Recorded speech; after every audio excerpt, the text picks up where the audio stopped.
லேவியராகமம் 17ஆம் அதிகாரம்.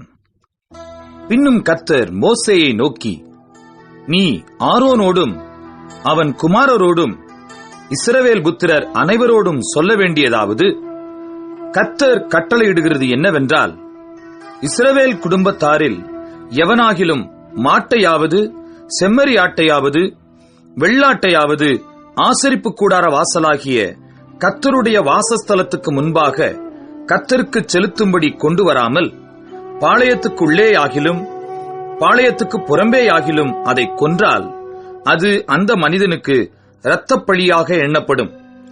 அந்த மனிதன் இரத்தம் சிந்தினபடியால் தன் ஜனத்தில் இராமல் அறுப்புண்டு போவான்.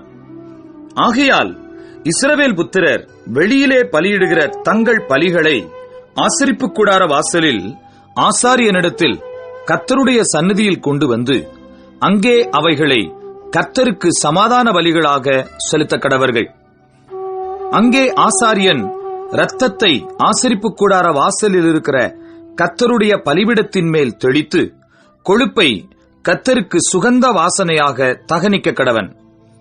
தாங்கள் சோர மார்க்கமாய் பின்பற்றுகிற பேய்களுக்கு தங்கள் பலிகளை இனி செலுத்தாதிருப்பார்களாக. இது அவர்கள் தலைமுறை தோறும் அவர்களுக்கு நித்திய கட்டளையாயிருக்க கடவது.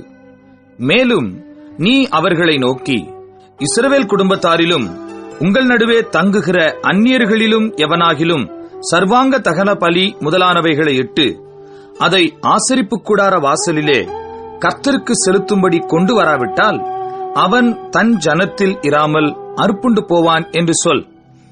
இஸ்ரவேல் குடும்பத்தாரிலும் உங்களுக்குள் தங்கும் அந்நியர்களிலும் எவனாகிலும் இரத்தம் எண்ணப்பட்டதை புசித்தால் இரத்தத்தை புசித்த அவனுக்கு விரோதமாக நான் என் முகத்தை திருப்பி அவன் தன் ஜனத்தில் இராதபடிக்கு அவனை அறுப்புண்டு போக பண்ணுவேன்.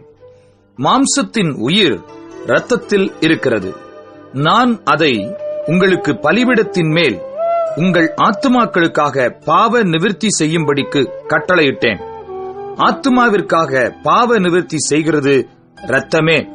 அதிநிமித்தம் உங்களில் ஒருவனும் இரத்தம் புசிக்க வேண்டாம், உங்கள் நடுவே தங்குகிற அந்நியனும் இரத்தம் புசிக்க வேண்டாம் என்று இஸ்ரவேல் புத்திரருக்கு சொன்னேன்.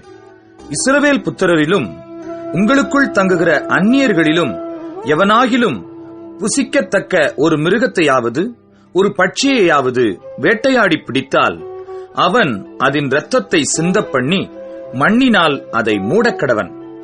சகல மாம்சத்துக்கும் இரத்தம் உயிராயிருக்கிறது. இரத்தம் ஜீவனுக்கு சமானம். ஆகையால் எந்த மாம்சத்தின் இரத்தத்தையும் புசிக்க வேண்டாம். சகல மாம்சத்தின் உயிரும் அதன் இரத்தந்தானே. அதை புசிக்கிற எவனும் அறுப்புண்டு போவான் என்று இஸ்ரவேல் புத்திரருக்கு சொன்னேன். தானாய் இறந்து போனதையாவது பீருண்டதையாவது புசித்தவன் எவனும் அவன் சுதேசியானாலும் பரதேசியானாலும் தன் வஸ்திரங்களை தோய்த்து தண்ணீரில் மூழ்கி சாயங்காலம் மட்டும் தீட்டாயிருப்பானாக. பின்பு சுத்தமாயிருப்பான். அவன் தன் வஸ்திரங்களை தோய்க்காமலும் ஸ்நானம் பண்ணாமலும் இருந்தால் தன் அக்கிரமத்தை சுமப்பான் என்று சொல் என்றார்.